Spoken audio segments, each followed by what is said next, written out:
Have you ever been surprised by something that seemed totally out of place? Like, something that you didn't expect at all, but that ended up being like really cool and even like amazing? I know what you mean. Yeah. Okay, good. Okay. So that's kind of what we're looking at in our deep dive today. Um, we're going to be talking about unconventional approaches and how those can lead to like big wins and surprising insights. And we'll be drawing on some pretty cool material. Yeah, I'm excited to dive in. I think the sources we have are like really fascinating. Absolutely. So to set the stage, we're gonna head over to Lily Pad Lake, where the annual Spring Frog Choir competition is about to begin. So imagine, like, the air is thick with anticipation. All these frogs are warming up their voices with all those ribbits and croaks and stuff. It's like a symphony of amphibian sounds, It's this big established tradition, this annual event. Like everybody knows what to expect, right? And then boom, you get this character, Felix, who comes in and just like totally shakes things up. Right. And while everyone else is practicing their ribbit dee-doos, Felix is off in the corner doing something totally different. He's beatboxing. Yeah, like imagine that, a frog beatboxing. Bert Kachak ribbit bop, cutting right through the usual froggy melodies. And of course, not everyone is happy about it. Some frogs, the more traditional types, they're like, that's not singing.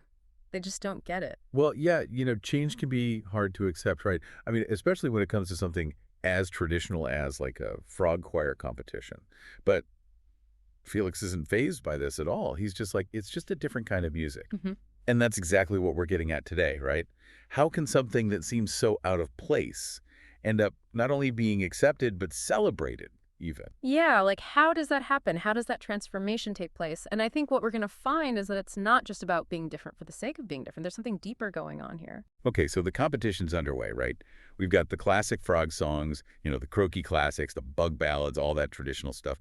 And then Felix and his group, get this, they call themselves the hip-hop lily hoppers. They take the stage. Oh, yeah, the hip hop lily hoppers. What a name, right? Right. And their performance is, like, mind-blowing. They've got Felix's beatboxing laying down this awesome rhythm, and then they weave in some traditional frog croaking and, wait for it, a tap-dancing tadpole. I mean, come on, that's just brilliant. A tap dancing tadpole. It's like they're blending the old and the new, the expected and the unexpected in a way that nobody has ever seen before. It's no wonder the crowd goes wild. Yeah, the sources say the crowd went wild. We got. And even Maestro Croaky, the little conductor with a sparkly top hat, Hmm? even he's tapping his toes to the beat. You know what I think is so cool about that? It's not just that they're doing something new, it's that they're connecting with the audience on a deeper level. They're finding a common ground. Like maybe it's the rhythm or the energy or just the sheer joy of their performance. Whatever it is, it transcends those initial expectations and prejudices. Yeah, that makes sense. So, are you ready for the big reveal? Hit me with it. Felix and the Hip Hop Lilyhoppers win the whole competition. No way. Yeah, a non-traditional approach, not just accepted, but like totally victorious. And that's the big takeaway here, right? Sometimes the most innovative solutions, the best ideas, they come from unexpected places. Exactly. And I think that's something we can all think about in our own lives. Like, what are those areas where we might be too quick to dismiss something just because it seems different or because it doesn't fit our preconceived notions of what's right or wrong or good or bad? Yeah. Totally. Like, are we shutting down our own beatboxing frogs without even giving them a chance to, like, blow us away with their awesomeness? Think about it. Yeah, something to think about for sure. So that's our deep dive for today. We'll see you next time. Catch you later.